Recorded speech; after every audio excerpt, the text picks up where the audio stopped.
As far as CZ goes, he was trading shitcoins on Binance. We've said all along that the SEC is eventually going to take them all down. They're all going to be in trouble. They're all going to be shut down eventually because they're all securities. They're all essentially unregistered securities. He's trading a bunch of unregistered securities. He's also engaging either allegedly or he's now been essentially pleaded guilty to things like wash trading. And wash trading is illegal, has been for a long time. Something like 50% of the volume on Binance is wash trading. Yeah, it's basically just your trade. The CZ is essentially trading with himself. So he's buying and selling the coins in his own account to create the illusion of volume and to manipulate price. So that's illegal. And but all exchanges, to some degree, either on purpose or sometimes through accident, end up engaging in wash trading. But in this case, in the case of Binance, the report that came out recently shows that 50% of the volume is wash trading and wash trading. Welcome back to Money 101, the channel dedicated to providing you with in-depth and current insights into the realms of finance, investments, and digital currencies. In today's discussion, we will explore the intricate landscape of cryptocurrency exchanges and the formidable regulatory hurdles they confront. As emphasized by Max Keiser, the issue of unregistered securities and wash trading prevalent in platforms such as Binance poses significant legal and ethical dilemmas. Recent developments have witnessed regulatory bodies, including the SEC, intensifying their examination of crypto exchanges. This isn't exclusive to Binance alone. Rather, it represents a pervasive trend across the sector. The delicate balance between fostering innovation and enforcing regulation is a constant evolution in this space. The ramifications of these regulatory measures extend far beyond the exchanges themselves, influencing the broader cryptocurrency market. Before we delve into the core of this subject, if you're new to our channel or haven't already, please consider subscribing and liking this video. By doing so, you contribute to our efforts in delivering more content of this nature and staying abreast of the latest developments in the cryptocurrency sphere. Your support is instrumental in enabling us to bring you valuable insights like the ones we're about to discuss. Because they're such a big player in this space and because they're engaged in a lot of wash trading, the SEC has been dragging their feet on the ETFs, the exchange-traded Bitcoin funds. And they keep saying that we're not happy with the price discovery. We're not happy with how price discovery is in Bitcoin. And what they're referring to is really CZ was a big player who's manipulating the price of Bitcoin through wash trading. So now that he has really been neutralized and taken out of the picture, these ETFs are going to go through. That we have some news on the GBTC from from Barry Silbert. Grayscale. And so it looks like they're getting very close to being listed. The trading symbol will be BTC, which is a great symbol.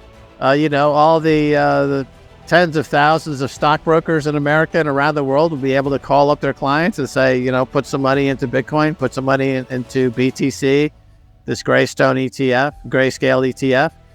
So, and the price is looking really good. The Binance news didn't hurt Bitcoin price at all. He was never really a key figure in the Bitcoin space. He was always a key figure only in the shitcoin space. People say, oh, CZ helped people onboard people into crypto. Well, maybe he did, but all those people are going to jail. So he helped to onboard people into jail, right? So he should get a prize from the National Prison Association or something because he created a lot of inmates for these crypto traders. But he's not a Bitcoiner, and he has no impact on Bitcoin, and he had nothing to do with onboarding anybody into Bitcoin, minimally speaking. He's one of many. He's just a minor player in all of this, and now he's gone, and the price is going to rip higher because now we're going to have an ETF, and this bad actor is being taken out, just like Sam Bankman-Fried was taken out. He was a very bad actor, just like, I could name 20 people over the past 10, 11, 12 years since we've been into Bitcoin that emerged as bad actors and did bad things. And now pretty much I think he was the last of the major bad actors. So he was kind of on the Sam Bankman-Fried level. I don't see any other people of that scale, doing shady things. So I think really now the decks are clear for this bull market, this next phase in the Bitcoin bull market to get started and to really take us to the $200,000 to $300,000 a coin level. A lot of cross trading amongst these players. They operate like a cartel. So in any cartel, and you see these cartels often. You see, for example, in the gold trading business is run by a cartel. The bullion banks and the major gold players and gold miners have a cartel, and they manipulate prices, and they do so in ways that are provably illegal. And there's always lawsuits being waged against them, and it never seems to bother, get in their way, right? Because the law is very flexible, and it applies to some people sometimes. It depends on a lot of things like politics and other factors. In the case of CZ, he was politically in a very bad place because he was interfering with Blackstone and all these major players on Wall Street who wanted to get their ETF listed, and they wanted to start making money. So this guy was getting in their way.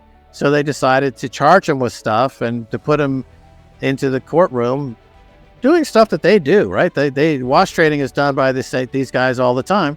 And all these illegal practices are done by everybody all the time. And but it's convenient to be able to charge somebody with that when you need it to get to service your own agenda. And so CZ is not one of the gang. He's not connected. He's not part of Wall Street. So they had to get rid of him. So BlackRock's terrible. Right. They're one of the worst players on Wall Street. They're completely without morals whatsoever. Their business model is just repackaging stocks and selling them as ETFs. They own more.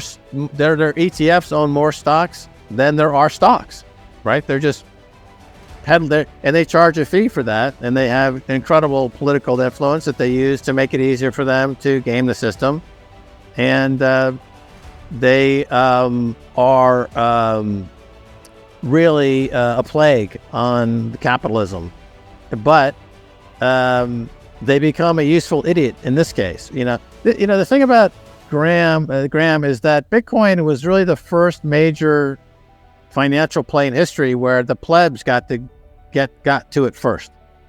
Usually it's just the reverse. Wall Street makes their money, and then they sell off bits and pieces, right? Companies go public, and the insiders make tons of money, and then the public can buy shares in the aftermarket, and the feast has already happened, and they can buy shares. But here in this case, the feast happened by the plebs, by the people who were marginally on of society buying Bitcoin when it was $1 and $5 and $10, and now that it's getting close to 40,000, now you see Wall Street coming in. So it's really a reverse of what we've seen historically with markets, in that the little guy got there first, and they've made a ton of money, and now Wall Street comes in, and everyone's going to make a ton more money. I have a feeling that because the fiat money world is collapsing so rapidly, and the model of the nation state itself is collapsing, that we could be pretty shocked on the upside in terms of where Bitcoin is going.